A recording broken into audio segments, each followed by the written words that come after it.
Hi hello welcome back to my channel. అందరు ఎలా ఉన్నారు? బాగున్నారా? నేనైతే చాలా బాగున్నానండి. మీ అందరూ బాగుండాలని మనస్ఫూర్తిగా కోరుకుంటున్నాను. చేసి మనకి మండే రోజు వ్లాగ్ అనమాట. ఇంకా సండే రోజు అయితే మనకి గ్యాస్ అయిపోయింది ఈవినింగ్ ఎప్పుడు తీసుకొస్తారులే హస్బెండ్ అని చెప్పేసి మండే మార్నింగ్ అయితే తెమ్మన్నాను. ఇంకా మండే మార్నింగ్ తేవడము చాలా హడావిడి అయిపోయిందండి. వంటకు లేట్ అయిపోయింది, మొత్తం అన్ని పనులు లేట్ అయిపోయాయి అనమాట ఇంట్లో. వీడియో కూడా సరిగ్గా షూట్ చేయలేకపోయాను, చాలా తక్కువ ఫుటేజ్ అయితే షూట్ చేశాను. నేను ఆల్రెడీ నా ప్రీవియస్ వీడియోస్ లో చెప్తూనే ఉంటాను, నాకు ముగ్గులు వచ్చినవే అంతంత మాత్రమని. నాకు వచ్చినవేవో అలా వేస్తానా, నేను అలా వేసి ఇలా వచ్చేలోపు నా కొడుకైతే ఏదో చాతబడి చేసే ఇల్లు అన్నట్టు తయారు చేస్తాడు దాన్ని. మొత్తం వేలుతో కుంకుమలు ముగ్గులు అన్ని తూడిపి పెడతాడనమాట. వాడి బాధకు ఎక్కువగా డోర్ కూడా తీయట్లేదండి, ఏదో అవసరం ఉంటే తప్ప తీయను. అండ్ ఈవినింగ్ కొద్దిసేపు అలా తీసి బాబునైతే కిందికి తీసుకెళ్లి ఆడిస్తూ ఉంటాను. ఇంకా ఇల్లు బయట ఊడ్చుకోవడం తూడ్చుకోవడం ఇదైతే అంతా కంప్లీట్ అయిపోయిందండి. ఇంకా నెక్స్ట్ వచ్చేసి వంట పని అయితే చూడాలి. టీ అవుతూ ఉంది అండ్ అలాగే పాలు కూడా పెట్టాను బాబుకి. మండే అంటే ఆల్మోస్ట్ మా ఇంట్లో పాలకూర పప్పే ఉంటుందండి, ఎందుకంటే సండేనే వెజిటబుల్స్ వేస్తాను కదా. ఏదైనా ఒక లీఫీ వెజిటబుల్ తెస్తాను, అది మండేనే వండేస్తాను. ఏదైనా ఒక లీఫీ వెజిటబుల్ అనే బదులు పాలకూర తెస్తానంటే సరిపోతుందండి, ఎందుకంటే నేను ఎప్పుడు తీసుకొచ్చేది అదే అనమాట. ఇక్కడైతే పప్పు అయితే వేసుకుంటున్నాను కుక్కర్లో. నేను ఎప్పుడు పాలకూర పప్పు చేసినా కందిపప్పుతో పాటు ఒక పిడికెడైతే శనగపప్పు అయితే వేస్తున్నాను. టేస్ట్ అయితే చాలా బాగుంటుంది. అంటే మనకు కందిపప్పు మొత్తం ఉడికిపోయినా శనగపప్పు అక్కడక్కడ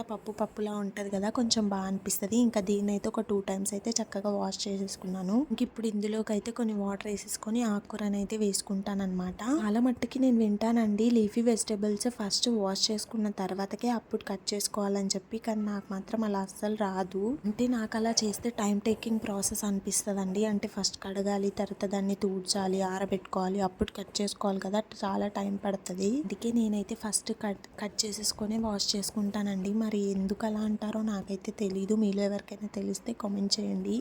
2-3 కట్టలు తెస్తే సరిపోతుందండి మాకు పొద్దున్నకి. ఈవినింగ్కి అయితే వచ్చేస్తుంది. ఇంక ఇక్కడైతే కడిగేసి పప్పులో అయితే వేసేస్తున్నాను. నేను వాయిస్ ఓవర్ అయితే ఆఫ్టర్నూన్స్ ఇస్తానమాట, అంటే 4-3 ఆ టైంకి అయితే ఇస్తాను. వీడియో అయితే 6కి అప్లోడ్ పెడతాను. అండ్ నేను వచ్చేసి డేలో ఒక లాంగ్ వీడియో 2 షార్ట్ వీడియోస్ అయితే పోస్ట్ చేయాలనుకుంటున్నానండి. లాంగ్ వీడియో వచ్చేసి ఈవినింగ్ 6 o'clock అయితే పెడతాను. నేను ఒక షార్ట్ వీడియో వచ్చేసి నైట్ 9 to 10 ఆ మధ్యలో అయితే పోస్ట్ చేస్తానండి. అండ్ ఇంకో షార్ట్ వీడియో వచ్చేసి ఆఫ్టర్నూన్స్ 2 to 3 లోపు అయితే పోస్ట్ చేస్తాను. అయితే నేను లాంగ్ వీడియో 6కి పెడతాను అండ్ ఈవినింగ్ 9 to 10 లోపు పెడతాను కదా ఒక షార్ట్. ఆ రెండిట్లో అయితే నేను డైలీ వ్లాగ్ రొటీనే వాయిస్ ఓవర్ ఇస్తానండి. ఇదైతే ఒక వీడియో నేను ఆఫ్టర్నూన్ 2 to 3 మధ్యలో పోస్ట్ చేస్తాను. అందులో మాత్రం నా లైఫ్ గురించి అయితే చెప్తానండి. అంటే నేను చిన్నప్పటి నుంచి ఇప్పటి వరకు ఫేస్ చేసిన నా ఎక్స్పీరియన్స్ అనమాట. అది హ్యాపీనెస్ కానీ సాడ్నెస్ కానీ. కొందరు అనుకుంటారండి, నీ లైఫ్ గురించి మాకెందుకు చెప్తున్నావు, నీ గురించి మేము అడిగామా అని చెప్పేసి. దీని మీద మీ ఒపీనియన్ ఏంటా అనేది కామెంట్స్ లో చెప్పడం అస్సలు మర్చిపోవద్దండి. వీడియోస్ ఏంటి అంటే చాలా మంది చూస్తున్నారు, బట్ డ్యూరేషన్ టైం అయితే అస్సలు రావట్లేదండి, అది నాకు తెలిసిపోతుంది. షార్ట్స్ వ్యూస్ బాగానే వస్తున్నాయి, కాకపోతే షార్ట్స్ కి వచ్చే డ్యూరేషన్ టైం నాకు వాచ్ ఓవర్స్ లో యాడ్ అవ్వదు. జస్ట్ నాకు లాంగ్ వీడియోస్ కి వచ్చే వాచ్ ఓవర్ మాత్రమే నాకు వాచ్ ఓవర్స్ లో యాడ్ అవుతుందండి. అందుకని చెప్పేసి మీకు మళ్ళీ నేను లాంగ్ వీడియోలో కూడా చెప్తున్నాను. ఆల్రెడీ జస్ట్ ఇందాకే నేను ఒక షార్ట్ వీడియోలో అయితే చెప్పానమాట, ఇలా ఈ టైంకి వీడియో పోస్ట్ చేయాలి అనుకుంటున్నాను అని చెప్పేసి. ఇదే విషయాన్ని నేను లాంగ్ వీడియోలో చెప్పడానికి రీజన్, షార్ట్స్ చూసిన వాళ్ళు లాంగ్ వీడియోస్ చూడరండి, లాంగ్ వీడియోస్ చూసిన వాళ్ళు షార్ట్స్ చూడరు. సో దేనికి దానికే అనమాట. అందుకని చెప్పేసి నేను మళ్ళీ ఇందులో అయితే ఇంక్లూడ్ చేస్తున్నాను. సో దీని మీద మీ ఒపీనియన్ ఏంటా అనేది కామెంట్స్లో చెప్పడం అస్సలు మర్చిపోకండి. అండ్ ఇక్కడ వచ్చేసి నేనైతే పప్పు అయితే రెడీ పెట్టేశాను కదా, ఇంక ఇదైతే స్టవ్ పైన పెట్టేస్తున్నాను. ఇది లాస్ట్ టైం ఒక వీడియోలోనే చెప్పాను, చింతపండు అయిపోయిందని. ఇప్పటికొచ్చి దాన్ని తీసుకురాలేమన్నమాట. ఇంక ఇంట్లో ఉన్న నల్ల చింతపండుని కొద్దిగా అయితే తీసుకొని నానబెడుతున్నాను. నానబెట్టేసి నేనైతే ఫ్రెష్ అప్ అయిపోయి వచ్చి పూజ అయితే చేసుకోవాలని ఫ్రెష్ అప్ అయితే అయిపోయి వచ్చానమాట. అయితే పూజ అయితే చేసుకుంటున్నానండి. మంత్ర నివాసిని మంత్రనుతే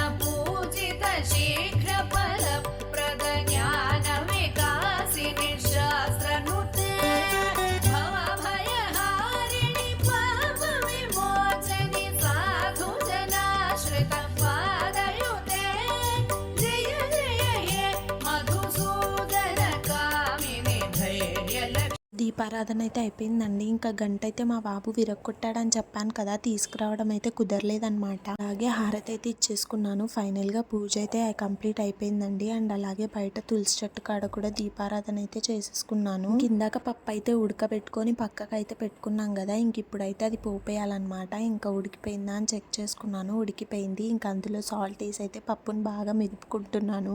ఇంకా పప్పు తాలింపు వేసేసాను అనుకోండి, నా వంట పని అయితే కంప్లీట్ అయిపోతుంది. నేను ఎప్పుడు రైస్ కుక్కర్లోనే కుక్ చేస్తానండి. ఓన్లీ పప్పు కర్రీ ఇలాంటివి మాత్రమే స్టవ్ పైన చేస్తాను.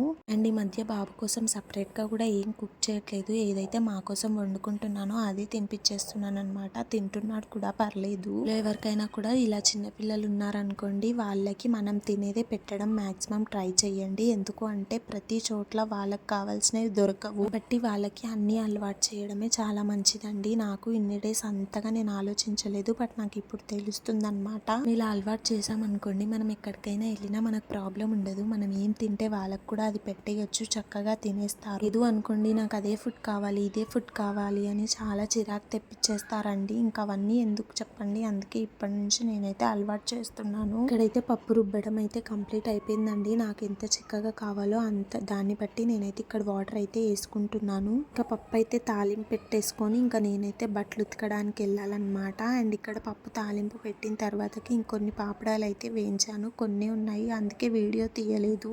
ఎల్లిపాయలు అయితే లేవండి. ఇంకా లేని దానికి మనం ఏం చేస్తాం చెప్పండి. ప్రతి దానికి ఏమంటారు, కిందికి షాప్కి పంపించాను అనుకుని మా హస్బెండ్ తెగ తిట్టేస్తారు, ఒక్కసారి గుర్తుండవా అని చెప్పేసి. ఇంకా అందుకని చెప్పేసి అవి స్కిప్ చేసేసాను. ఇంకేసి వేసినా అవి ఏం తినంలేండి, ఏదో టేస్ట్ కోసం అలా వేయడం తీసి పారేయడం తప్పించి తినడం ఉండదన్నమాట. అందుకే లైట్ తీసుకున్నాను. పప్పు అయితే తాలింపు వేసేస్తున్నానండి. జీలకర్ర ఆవాలు అయితే వేసి ఎండుమిర్చి కరివేపాకు అయితే వేసి పప్పు అయితే తాలింపు పెడుతున్నాను. ఇది కూడా నేను వీడియో అయితే ఏం షూట్ చేయట్లేదండి. ఎందుకు అంటే నాకు కుదరదనమాట. వీడు ఉంటాడు కదా మా బాబు, వచ్చి ట్రైపాడ్ మొత్తం పాడేస్తాడు. అందుకని చెప్పేసి నాకు కుదిరిన మట్టుకి, వాడు అందని మట్టుకి ట్రైపాడ్ని అడ్జస్ట్ చేసుకొని నేనైతే వీడియోస్ పెడతానమాట. ఇంక ఇక్కడైతే పప్పు తాలింపు అయితే రెడీ అయిపోయింది. పప్పు అయితే చాలా టేస్టీగానే వచ్చిందండి, అంత వరస్ట్గా ఏం రాలేదు. కొంచెం సాల్ట్ అయితే తగ్గింది. ఇక్కడ పోపు ఇంకొంచెం మాడనియాల్సింది, నేను అప్పుడే తీసేసాను. అది స్మెల్ కూడా రాలేదన్నమాట పప్పుది. ఇలాగో కుక్కర్ తోమాలి కదా అని చెప్పేసి ఇలా చిన్న గిన్నెలో అయితే తాలింపు పెట్టుకొని దాన్ని నేను కుక్కర్లో అయితే వేసేసుకున్నాను. ఇంకొంచెం టేస్ట్ అయితే చూసాను అనమాట. ఎక్కువ అనిపించింది, మరి ఇప్పుడేమో తర్వాత తినేటప్పుడు తక్కువ అనిపించింది అనమాట. ఇంకా ఆరేసేది వీడియో తీద్దామని ఫోన్ అయితే తీసుకెళ్లాను, కానీ కుదరలేదు. ఫైనల్గా బట్టలు ఆరేయడం అయితే కంప్లీట్ అయిపోయింది. ఈ వీడియో అయితే ఇది ఫ్రెండ్స్. హోప్ యూ గైస్ మీ అందరికీ నచ్చింది అనుకుంటున్నాను. మీకు కనుక వీడియో నచ్చినట్లయితే సబ్స్క్రైబ్ చేసుకొని సపోర్ట్ చేయండి. అలాగే నేను అడిగిన వాటికి కామెంట్ చేయడం మాత్రం అస్సలు మర్చిపోవద్దు.